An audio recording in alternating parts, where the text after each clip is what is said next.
አባቱን ጨምሮ መከላከያ ሄዶ የመጡ ናቸው። ገብተው ካዩ በኋላ የተወሰነ ድጋፍ ካደረጉ በኋላ እናንተም እንደ ከተማ አስተዳደር ወታደር ሂክማ ላይ የድርሻችሁን አኑሩ የሚል ጥያቄ የዞን ኃላፊዎቻችን አመራሮቻችን ይህን ጥያቄ ያቀረቡልን ለኛ። ሂክማ እንግዲህ ጉዳት ደርሶበታል። ጥይት አንድ ፓርቱ ላይ ያው ትንሽ እንትን አለበት።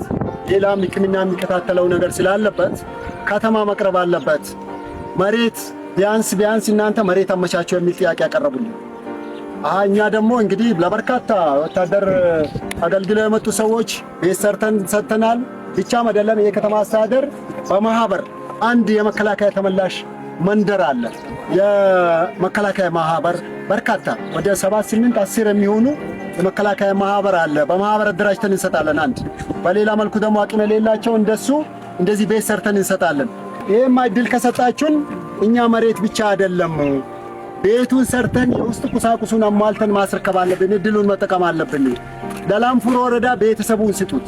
እኛ ወደ ከተማ አምጥተን የከተማ የካዳስተር አካል እናደርገዋለን ብለን ኮሚትመንቱን ወሰድንና ለመዘጋጃ አሳይመንት ሰጠን። እዚህ ቦታ ላይ 200 ካሬ ሜትር መሬት መዘጋጃ አመቻቸ።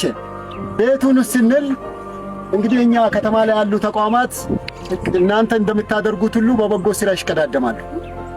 የኛ የውሃ ተቋምና ኮሌጅ ተቋም ቤቱን ሰርተን እኛ ነን የምናስረክበው፣ ለሌላ ሰው አትስጡብን የሚል ጥያቄ ያቀረቡ። ከዛ በኋላ ክብርት ነይማ የውስጥ ቁሳቁሱን ለላንፉሮ ወረዳ እንስጠው ግድ የላችሁ ይበዛባቸዋል የሚል ነገር አንስታ ነበር። እንደገና የኛ ሆስፒታልና ጤና ተቋም የውስጥ ቁሳቁሱን እኔ ነኝ ማሟላው፣ ለላንፉሮ ወረዳ በከተማ አስተዳደሩ ሙሉ ፓኬጅ ማሟላት አለብን የሚል እንትና ብለው ሶስት ተቋማት ኢኒሼቲቭን ወስደዋል። ከኔ ተረከቡኝ ኢሚዲየትሊ ደኑርና እኔን ግጥ አጋጣሚ ሆነ ጠርተውን እነ ሁሴን ጠርተውን ይህንን መሬት ብቻ እንድናዘጋጅ ነበር የጠየቁንና እኛ ይሄ ለመከላከያ ቤተሰብ ለመከላከያ ካለን ክብር አንፃር ከዚህም በላይ ነው። ሂክማ አይበዛብንም። ሌሎችም ድጋፎች ካሉ ቀጣይ አጠናክረን የምንቀጥል መሆኑን ለማረጋገጥ